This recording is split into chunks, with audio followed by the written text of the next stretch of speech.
Hablábamos hace un momento, la tecnología avanza tan rápido que pues en cualquier punto hoy ya te pueden vulnerar.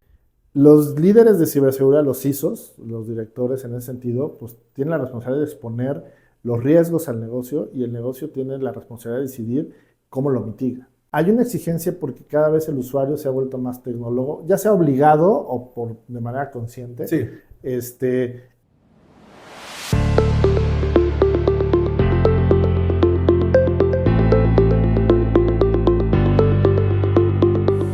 Neuron Talent Forum. Conecta con los líderes del talento este 18 y 19 de junio. Regístrate hoy en nuestra página web y sé parte de la conversación que está transformando el mundo laboral. Buenos días, buenas tardes y buenas noches a toda la audiencia que nos acompaña el día de hoy. Tenemos el gusto de tener como invitado a Rogelio Marín, director general en Edge Networks. ¿Cómo te encuentras, Rogelio? Muy bien, muchas gracias aquí acompañándonos, gracias por la invitación.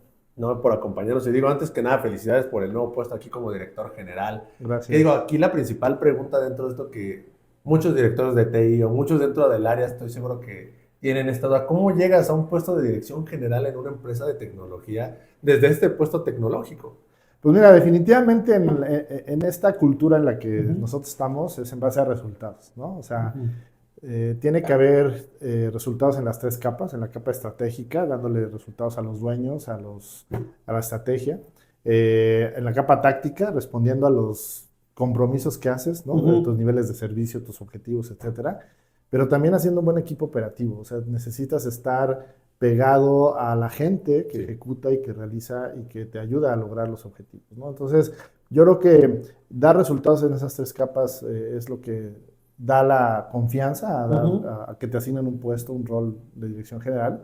Y por el otro lado, pues es el liderazgo, ¿no? claro. Que la gente esté convencida de que tu participación, tu mano, tu enfoque, pues tiene un sentido, ¿no? Y que puede llevar al equipo al buen puerto, al resultado que buscan, tanto las personas como la organización, ¿no? Entonces yo creo que es este paquete de liderazgo y resultados, ¿no? ¿Y consideras que actualmente es difícil encontrar en esta área de tecnología un puesto, bueno, un perfil que tenga esta parte de liderazgo? Mira, siempre ha sido complicado encontrarlo ya fabricado, ¿no? Sí. O sea, ya hecho, tenía un amigo que hablaba, ¿no? De que si el líder se hace o nace, ¿no? Ujú. Ya hay muchos libros y muchas teorías respecto al tema, pero definitivamente en nuestras estructuras organizacionales latinoamericanas, yo creo que este enfoque se desarrolla. O sea, Ujú. si naces con ciertos atributos o te construyes en el camino con ciertos atributos, pero dependiendo del momento histórico de tu vida y de la organización, es como tú tienes que amalgamarte o ecualizarte o mimetizarte al entorno y entonces poder encontrar y demostrar que tienes esas habilidades. Entonces yo creo que es una combinación de tener las bases, los principios, los valores como ser humano, posteriormente una alineación a las estructuras organizacionales, dependiendo de dónde te quieras desenvolver, Sí. y por último, pues ya la ejecución, ¿no? El cómo transmites eso en el día a día, ¿no? Que además se volvió un reto que he escuchado mucho, la búsqueda de talento principalmente, pero ahora el talento con la parte de liderazgo, porque encontrar un CIO, un CISO o un CISO, ahora un director general de una empresa de tecnología se volvió muy complicado. Por eso sí quería que Sí. empezáramos con esa pregunta de escuchar qué fue lo que logró también llegar a este puesto, porque estoy seguro que hay muchos ya con esta parte de liderazgo, pero que buscan pasar del CIO al director general. Sí, O, de hecho, yo he tenido la fortuna de compartir estos temas con varios ujú, directores de TI a lo largo de 15, 20 años de mi carrera, primero como integrador, luego como consultor de ujú. procesos y estrategia de TI y ahora en esta etapa de director general de esta empresa en la que me encuentro. Pero se habla justamente de eso, ¿no? Cómo transitar de ser un agente pues, de alta dirección, de dirigir, de enfocar, de crear conceptos e innovar a tener ya una visión más estratégica, más global, más corporativa.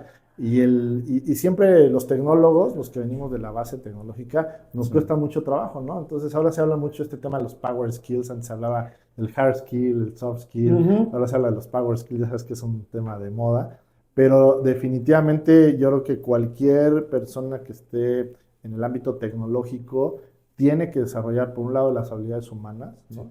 Y por el otro lado, las habilidades estratégicas, ¿no? La visión, esta parte de unir los puntos que están alrededor del contexto y crear algo, ¿no? Sí. Que tenga sentido. Entonces, cualquiera, yo digo, no quiero hablar de la película Ratatouille, ¿no? Pero cualquiera que esté dentro de la estructura pudiera llegar a ser un director general si tiene todas estas capacidades y se lo propone, ¿no? Yo creo que ahora mucho de lo que estamos viendo, de que ya no necesitas un título, un MBA, ¿no? Para llegar a un puesto directivo, etcétera, etcétera. Sí, o sea, sí se vale, pero pues necesitas complementarlo con la experiencia, la práctica y demostrar con ese ejercicio que tienes la capacidad de unir los puntos, de crear una estrategia, de bajarte a la parte de compromisos y responsabilidades y obviamente impulsar y estimular al equipo, ¿no? Pero bueno, Claro. así funciona, creo yo. Sí, digo, es un gran punto de una forma de verlo y justo a partir de esto quizá también platicar un poquito en esta parte de Netgear. Que digo, yo sé que tienes ya unos años aquí en Netgear y de ese lado también me gustaría conocer qué tanto sientes que ha cambiado la empresa desde que tú conoces que estás aquí, que al final digo, en el tema de tecnología sabemos que los cambios no se dan de un año a otro, se dan de un día para otro, de una semana para otra. ¿Tú cómo has visto la transición de esto desde que estás ahí dentro?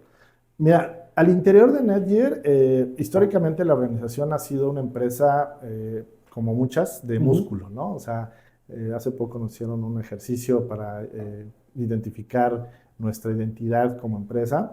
Y pues somos superhéroes, ¿no? Somos guerreros, ¿no? Es como buenos mexicanos, ¿no? Eso de que nos dan una llanta ponchada y nos dicen cámbiala, pero no nos dan la herramienta y aún así la cambiamos, ¿no? Así es. Entonces, en ese sentido, Netgear, en estos años hemos ido transicionando poco a poco de ser una empresa de superhéroes, de bomberos y cosas, de guerreros, ¿no? Que resolvemos todo, a hacer lo mismo, pero de manera más inteligente, más Sí. estratégica, más enfocada.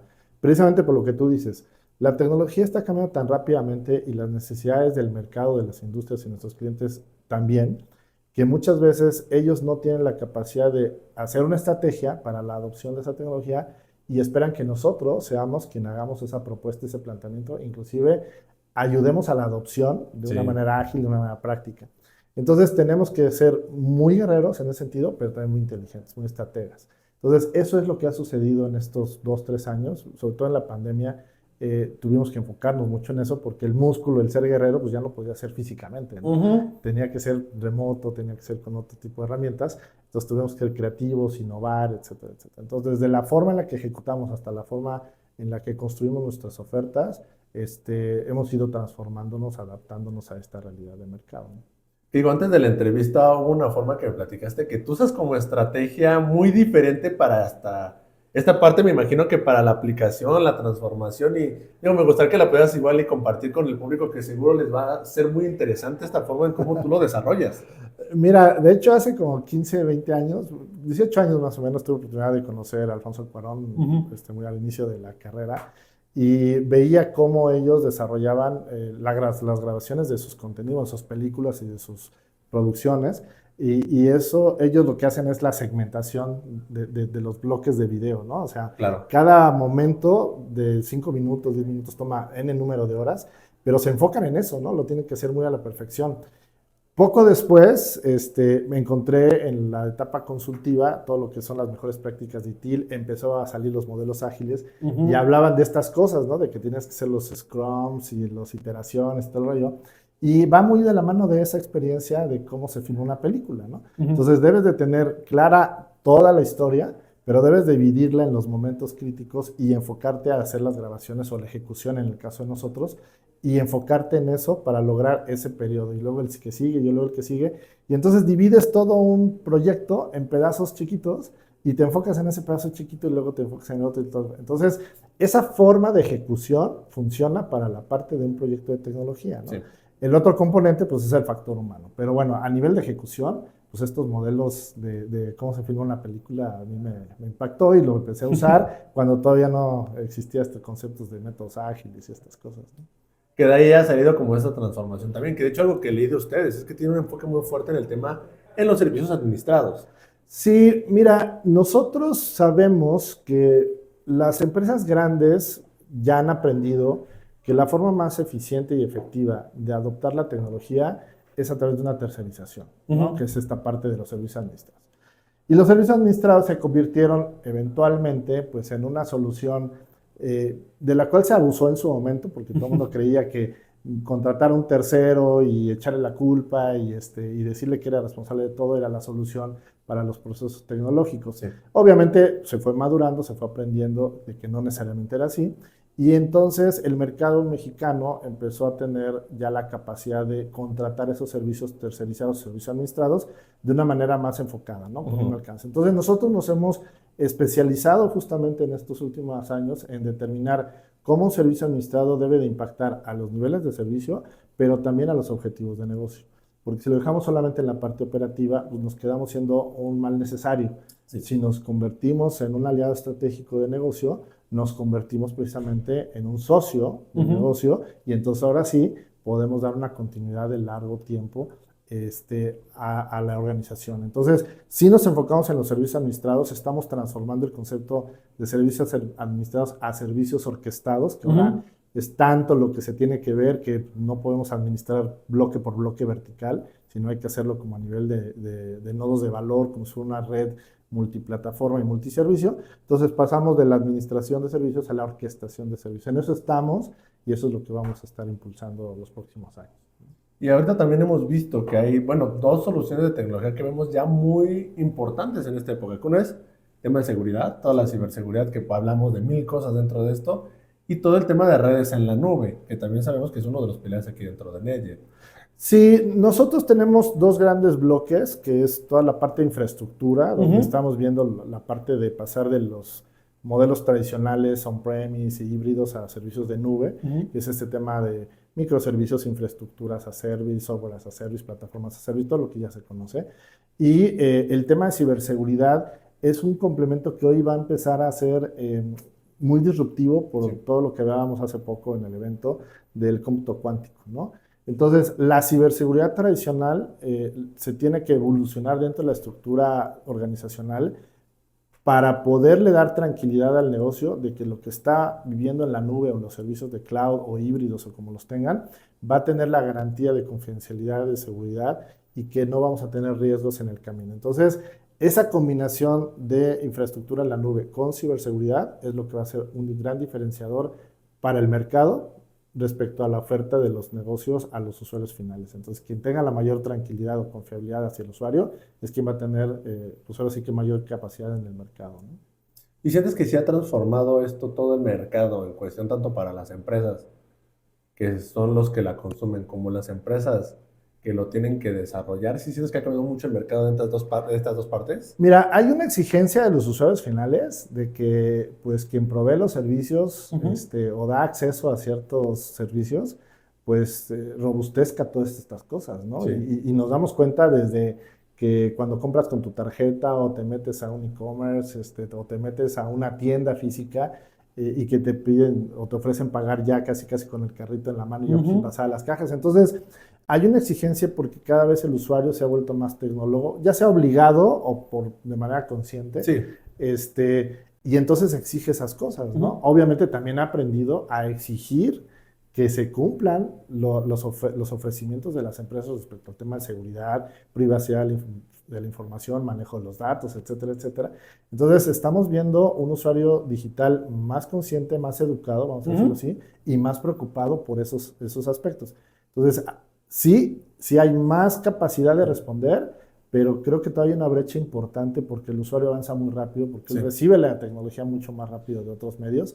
Gente que viaja a otros países, que está en otros entornos y regresa a México, o que vive en México, pero viaja mucho, sabe que pues, debería tener el mismo servicio aquí en México que lo tienen en Asia, en Europa, en Estados Unidos, y pues aquí todavía nos falta mucho en esa parte, ¿no? Entonces, creo que propuestas como las de Netgear, que hay en el mercado varias, deberían de democratizar ese tipo de soluciones y además eliminar la fricción para acceder a ellas desde la empresa que lo ofrece, pero también del usuario que lo consume, ¿no? Sí, claro.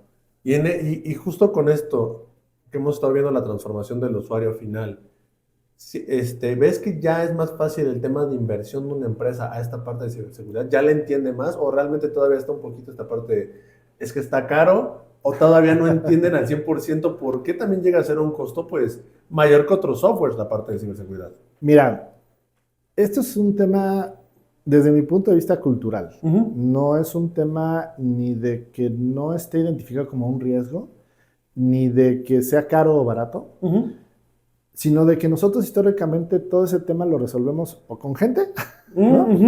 O con un argumento de por qué no lo hacemos, ¿no? Sí. Los líderes de ciberseguridad, los CISOs, los directores en ese sentido, pues tienen la responsabilidad de exponer los riesgos al negocio y el negocio tiene la responsabilidad de decidir cómo lo mitiga. Sí. Lamentablemente en Latinoamérica, pues la mitigación se hace con gente, ¿no? Sí. Es el músculo humano. Creo que estamos ya entrando en una etapa donde la cultura de las organizaciones está más consciente, o sea, los directivos, los que toman las decisiones, tanto de las inversiones como del enfoque, están tomando más conciencia de que esto debe ser un must, ya no es un nice to have, ¿no? Sí. O sea, aunque las estructuras sean institucionales, a veces no sucede, por diferentes motivos. Pero aún las que no son tan institucionales ya lo están viendo, y si no lo tienen, no van a estar vigentes en el mercado. Entonces ya hay esa, por un lado, la presión. Antes, obviamente, el tema regulatorio y de Hacienda y de la parte financiera, lo que sea, los obligaba a que lo tuvieran. Hoy lo deben de tener, los obliguen o no, y además reforzarlo con lo nuevo que se está presentando. Entonces, creo que sí hay esa conciencia, esa preocupación. Las nuevas generaciones de los directores o dueños de negocio también están ya un poquito más empapados y sensibilizados de eso. Sí. Entonces ya no les cuesta tanto trabajo entenderlo y aceptarlo, pero todavía nos falta una brecha que llenar. Entonces, yo creo que las soluciones que sean fáciles de implementar, fáciles de entender en su concepto de aplicación y beneficio al negocio, y que tengan poca fricción en su adopción, son las que van a llegar más rápido, ¿no? Y le van a facilitar al negocio tomar las decisiones de inversión. Y si lo haces en un paquete, en vez de invertir mucho dinero al inicio y lo haces en un paquete de paquitos, ¿no? De servicios administrados, orquestados, financieramente se hace más viable, ¿no? Aquí hablamos un poquito de esto al inicio, que es la parte del CIO y el CISO, de que es un puesto de liderazgo. Desde tu perspectiva, que al final ustedes proveen este servicio, ¿cuáles son estas características para poder también hasta cierto punto evitarse esta parte cultural y tener un buen líder? ¿Qué serían las características que debería buscar una empresa dentro de este puesto del CISO? Y para las empresas que proveen, ¿qué recomendarías a estos perfiles comerciales que son los que están en el día a día con ellos para que hagan mayor entendimiento dentro de esto y que no se desarrolle como esta barrera, que es lo que llega a suceder muchas veces? Claro. Mira, para este rol del CISO, históricamente siempre se ha buscado una gente que sea muy estructurada, sí, muy de manejo de riesgos, muy de, pues, si no paranoica, pero sí que vea todos los negros en el arroz, ¿no? Porque finalmente pues es la chamba. Y ahorita, y en este perfil, pues se volvía un modelo muy cuadrado, ¿no? De que eran los cómo nos, ¿no? Siempre, pues el CISO es el abogado del diablo, ¿no? Yo tengo que decirte qué es lo que yo veo que puede ser el riesgo, ¿no? Entonces, y así los CISOs y así la gente que maneja riesgos. Ahorita creo que se está buscando un perfil un poco más flexible en el sentido de decir, oye, sí, estos son los riesgos, pero se pueden resolver de esta manera. O sea, ya llegar con una propuesta o una alternativa de cómo hacer que el negocio fluya, avance, cumpliendo eso o mitigando esos riesgos, pero de una manera alineada a las necesidades del negocio, al momento histórico del mercado y de la organización y a las necesidades propias de los consumidores. Entonces, ya el CISO o la persona responsable de mitigar esto, y nosotros como proveedores debemos entender no solamente la regulación, los riesgos, las implicaciones que tiene la parte de ciberseguridad, sino también las necesidades del mercado y por último las necesidades de este consumidor, o sea, ponernos en esos zapatos. Entonces nos tenemos que volver un ente más transversal, ¿no? Entender de punta a punta al cliente, el mercado y el riesgo que implica dentro de la organización para ofrecer soluciones. Si no lo hacemos de esa manera y nos quedamos solamente en el pedacito del riesgo y de la mitigación y de la vulnerabilidad, etcétera, pues seguimos siendo pues, un ente monolítico que va a terminar siendo pues, el que siempre dice los por qué nos, ¿no? Claro. Y también un dato que vi en su página, que era que mencionaban que el 80% de las industrias son vulnerables actualmente a ciberataques. Obviamente, nunca puedes mitigar todos los riesgos, ¿no? Sí. Entonces, hablábamos hace un momento, la tecnología avanza tan rápido que pues en cualquier punto hoy ya te pueden vulnerar, ¿no? Sí. O sea, ya hay siempre, en este modelo o en esta tendencia que tuvimos durante la pandemia de sacar aplicaciones muy rápido, ¿no? Porque teníamos que sacar la aplicación y teníamos que sacar el portal, etcétera. Pues se dejaban huecos que eventualmente, pues luego los tapamos y los que tenían dinero para hacer pruebas de vulnerabilidades durante el proceso del desarrollo, pues qué bueno, pero los que no, pues en la producción estaban viendo que se les habían metido no sé qué. Entonces, lamentablemente, estamos viviendo una evolución tan rápida, tan ágil, pues, ¿cómo decirte?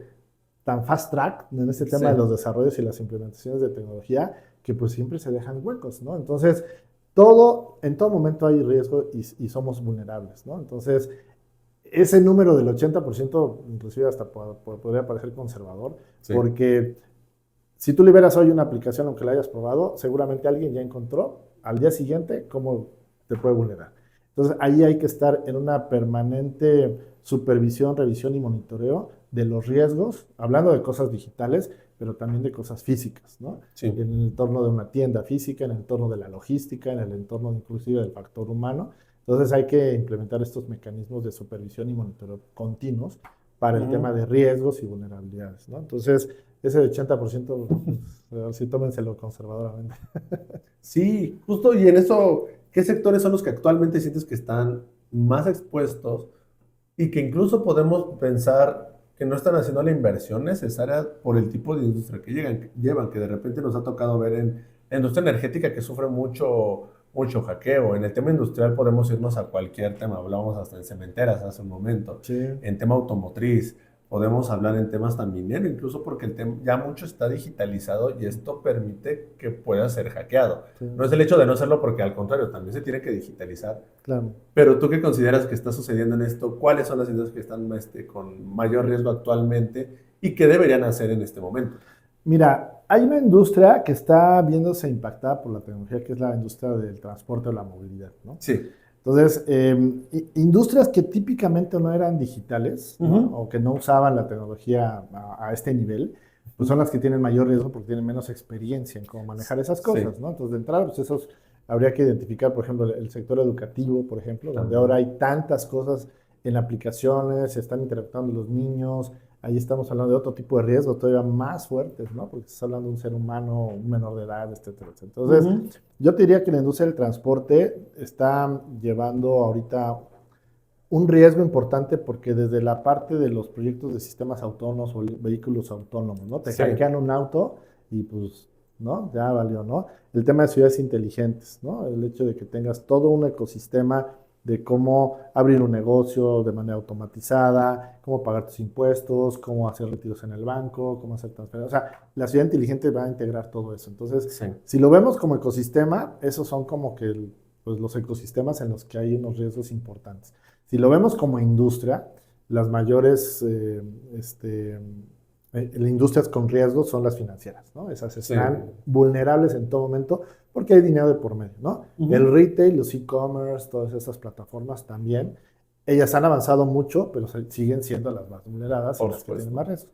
Y de ahí nos vamos a las que tienen pues, menos riesgo porque están aisladas del internet, por ejemplo, las líneas de manufactura, ese tipo de cosas, que están siendo automatizadas paulatinamente con el tema de tecnología, pero al estar de alguna manera aisladas del mundo de internet, que esa es una de las filosofías que tienen los que dirigen las líneas de manufactura, las líneas de producción, mientras más aislados estemos, más seguros nos comportamos.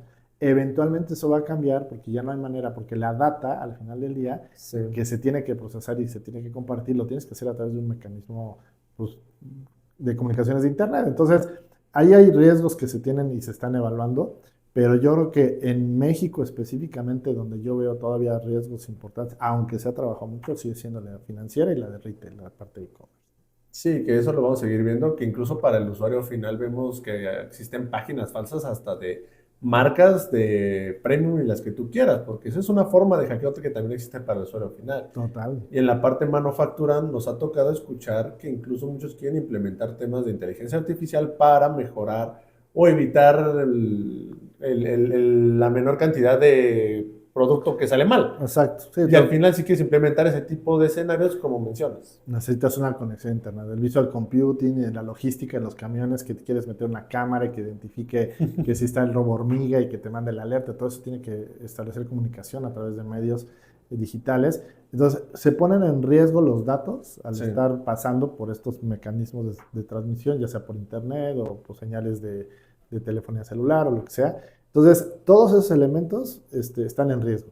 Y las industrias que han tenido menos acceso o menos contacto con estos servicios digitales, pues son las que están más en riesgo porque no tienen la experiencia. Sí. Entonces, o desarrollan el conocimiento interno o te tienen que apoyar de un buen partner, de un buen socio tecnológico que les ayude a mitigar esos riesgos y a minimizar el drama de adopción tecnológica. Por supuesto. Y hay otro tema que vi muy interesante en su página, que era el enfoque en tecnología exponencial, que me gustaría saber qué es esto de tecnología exponencial.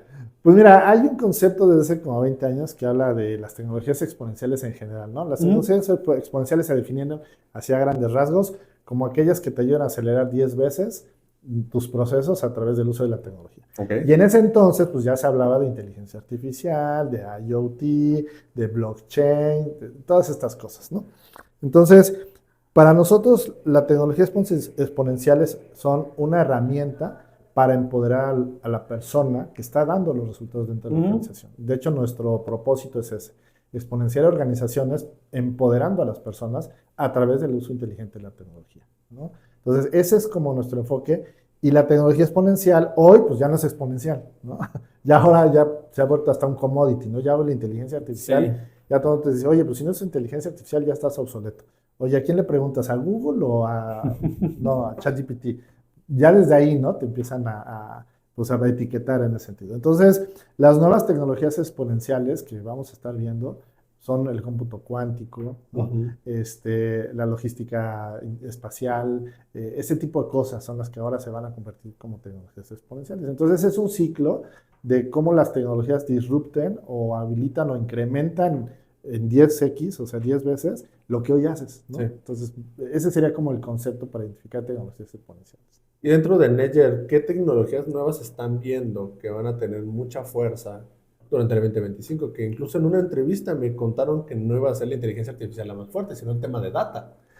Mira, al final del día, y todo el mundo lo ha dicho desde hace tiempo, ¿no? Sí. El nuevo oro pues, son los datos, ¿no? Entonces, la tecnología que va a hacer tendencia en los próximos 10 años es aquella que tenga la capacidad de manejar, proteger, democratizar y procesar la data. Sí. O sea, esas son las tecnologías. Hoy, ¿cómo se llaman? ¿Quién sabe? Nosotros tenemos un concepto que se llama orquestador de datos, ¿no? Sí. Y eso Gartner también tiene por ahí algunos elementos en ese sentido. Pero hoy va a haber, y creo que ahorita en el evento del CES, los que hayan ido, los que escuchen, se está hablando de los robots, ¿no? Los robots humanoides. Los robots humanoides no van a funcionar sin la data adecuada, ¿no? Sin la data adecuada para que el algoritmo de inteligencia artificial funcione, dando las respuestas y haciendo o realizando las actividades que se le encomienden. Entonces, el entrenamiento de los algoritmos proviene de data histórica, ¿no? Hablando del tema de salud, hablando del tema de manufactura, hablando del tema de servicios, de lo que quieras, esta automatización ya a nivel de la robótica y ahora con el cómputo de alta capacidad que acaban de anunciar, por ejemplo, NVIDIA anunció ya una pequeña computadorcita de $3,000 donde ya puede hacer procesamiento de inteligencia artificial autónomo. Está impresionante.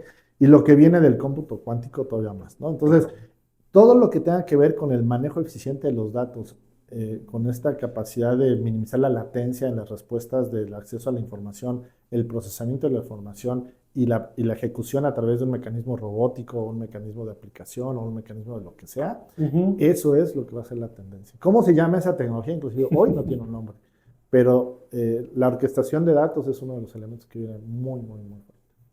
Sí, es por eso que se ha vuelto muy interesante el tema, porque creo que sí son muy de moda en la parte como un perfil usuario final, el tema de inteligencia artificial, porque al final todo lo vamos a aplicar, pero lo que mencionan las empresas, bueno, pero yo como empresa, a mí está muy bien la inteligencia artificial, pero el negocio son los datos, es por eso que la inversión principal para nosotros como empresas no es tal cual la inteligencia artificial, o sí, pero sí está aplicada para ayudarme en este proceso.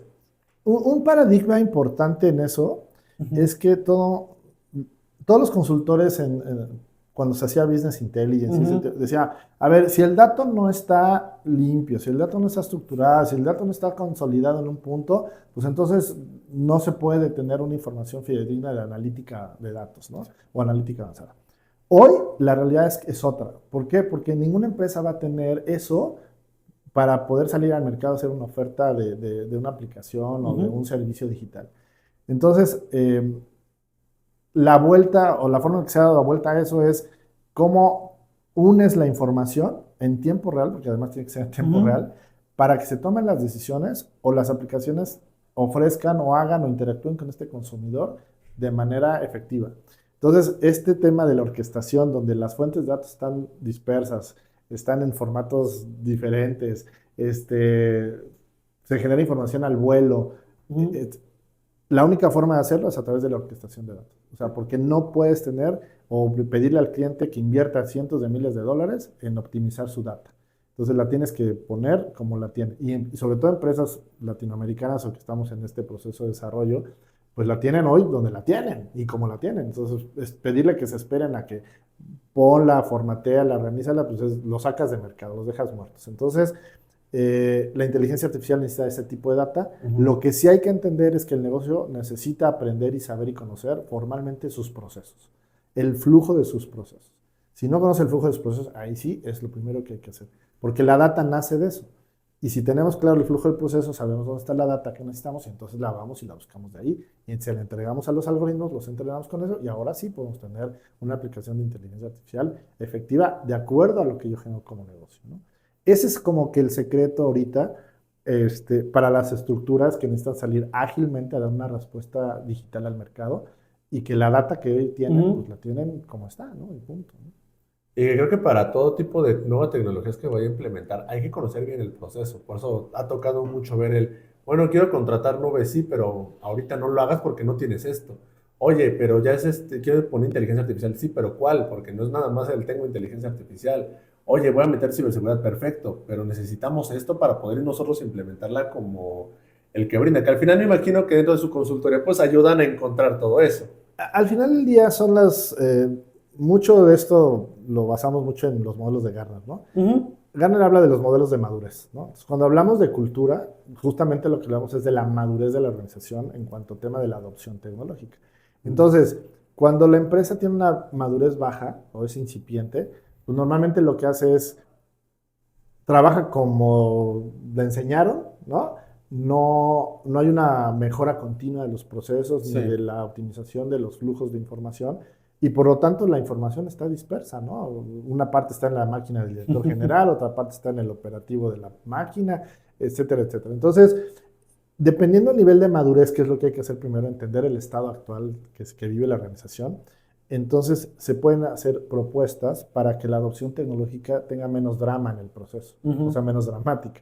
Pero necesitamos ayudar que la empresa o la organización madure, porque Sí. si nada más la dejamos en la solución en el momento donde está, el día de mañana va a ser un estrés porque la empresa no madura y la tecnología sigue creciendo, entonces aquí hay una brecha muy grande y normalmente la brecha se llena con dinero, no se llena con gente, porque el talento, como tú ya lo mencionaste hace rato, es escaso. Sí. Ahorita ya estamos hablando de que los nuevos roles o perfiles de trabajo que se van a demandar son analistas de datos, gente de Big Data, obviamente temas de Machine Learning, temas de algoritmos y desarrollo Ujú. de software, en el tema tecnológico, ¿no? En el tema de otras áreas, pues otros perfiles. Pero en el tema tecnológico mucho tiene que ver con esta parte de análisis de los datos. Entonces, si la organización no madura en ese proceso junto con la tecnología, porque debe ser un habilitador, no el fin último, pues va a tronar tarde que temprano, Sí. ¿no? Entonces, la madurez, la tecnología ayuda a habilitar, obviamente, un acceso al mercado más rápido y tener vigencia en el mercado, pero también permitiría o debería permitir la madurez de la organización Ujú. para que creciera y evolucionara sin tanta fricción, ¿no? Así es como lo vemos nosotros, ¿no? Y digo, ya entre mis últimas preguntas, más por tema tiempo que por temas, porque hay mil cosas que No, creo que podemos hablar me aquí dentro. imagino.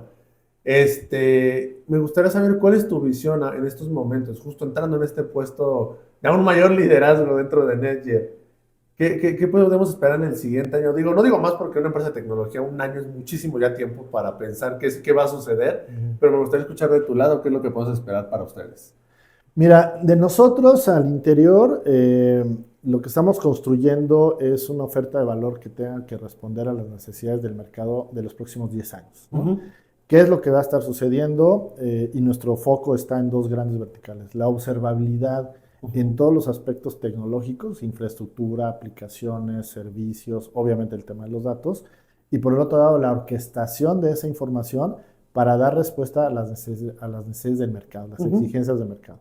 Entonces, para efectos prácticos, lo que van a estar viendo de parte de nosotros son una transformación de los servicios administrados a los servicios orquestados, de información y de observabilidad. Y por el otro lado, el uso de estas tecnologías exponenciales de cara a las necesidades del cliente final de nuestros clientes, ¿no? Entonces, nosotros nos tenemos que ir un paso adelante, ¿no? Del mismo cliente de nosotros para entender a sus clientes y decirle, a ver, necesitas aplicar o empezar a explorar este tipo de cosas y volvernos un consultor, un asesor, más allá de un partner tecnológico, que lo seguiremos siendo obviamente, para que ellos empiecen a ver lo que no están viendo. Nuestra chamba es decirles lo que ellos no ven, Sí. ¿no? Y entonces tomar conciencia junto con ellos. Eso es lo que van a ver como evolución de nosotros hacia el mercado, ¿no? Y por último, me gustaría que le brindáramos a nuestra audiencia o que le pudieras regalar un mensaje final, ya sea que lo quieras vender en tema liderazgo, en tema tecnología. Este espacio te lo dejo totalmente para ti. Pues mira, desde la perspectiva de los directores que son nuestras audiencias de tecnologías de información, y justo hace poco leí un tema, cuáles son los perfiles o la postura que debe tomar el nuevo director de TI en esos tiempos de transformación o de evolución digital, pues ya no es una transformación digital, ya es una evolución. Definitivamente tiene que ser el aprendizaje continuo, ¿no? Claro. O sea, tenemos que salirnos, o el director de TI tiene que salirse de este rol de solamente coordinar al equipo y empezar a ser un explorador, un scout de información, no solo de tecnología, sino de tendencias de mercado, de cuestiones de los power skills que hablábamos, del factor humano, y de estas ideas disruptivas que pues muchos creen que no van a pasar, pero sí van a pasar, desde la parte de la aplicación del cómputo cuántico, los viajes al espacio, la economía espacial, todas estas cosas que eventualmente van a impactar los mercados en los que nos aplicamos y a sus propias industrias. El aspecto geopolítico se tiene que tener perfectamente bien conocido, si no entendido, pero sí conocido en lo general. Y por otro lado, las decisiones que se están tomando pues, en nuestro país y en los países vecinos, porque eso va a hacer que ciertos aspectos de la economía y de las decisiones de negocio cambien. Entonces, la chamba de los directores de TI es conozcan el contexto, aprendan de todos los aspectos, no solo tecnológicos, que impactan al negocio, y el aspecto del factor humano tiene que estar más presente que nunca, ¿no? Claro. Pues Rogelio, de verdad, muchas gracias por el espacio que nos brindaste para platicar, conocer más tanto de NETGEAR, tema talento, tema tecnología. Y en caso de que alguien esté interesado y diga, bueno, pues yo necesito este aliado dentro de mi empresa porque necesito estos servicios, ¿dónde los encuentran? ¿Cómo los encuentran? Nosotros en la página nos pueden ubicar como netgearnetworks.com. En mi caso personal me pueden encontrar en redes sociales como Rogelio Marín. Y mi correo electrónico, si quieren contactarme directamente, rogelio.marin@netgearnetworks.com. Ahí podemos atenderlos y responder a sus inquietudes o dudas con todo gusto. Pues Rogelio, muchísimas gracias. Y muchas gracias a la audiencia que también nos acompaña aquí todos los días en estas entrevistas. Les deseamos a todos una excelente tarde. Hasta luego. Gracias, hasta luego.